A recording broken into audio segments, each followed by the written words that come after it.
We are Onyx Imaging. We are the highest rated and most reviewed printer service center in Oklahoma.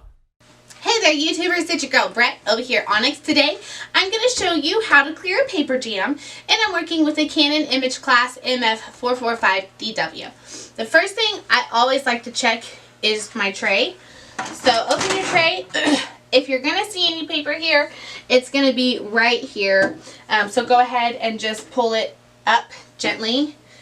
Just pull it up and out. You never want to pull really hard or really fast on the paper when you're clearing a jam. If you do so, you could damage a sensor or tear off little pieces inside of the paper and result causing more jams. So check there.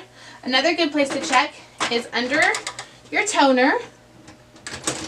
So just pull your toner out, and then if you see any paper here, yet again gently pull it up and out. Don't pull too hard or too fast. And then last but not least, it's always good to check the back.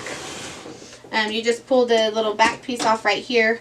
The paper would literally be right here, so you just pull it up and out gently.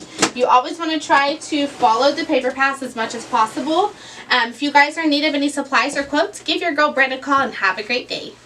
We are Onyx Imaging. We are the highest rated and most reviewed printer service center in Oklahoma.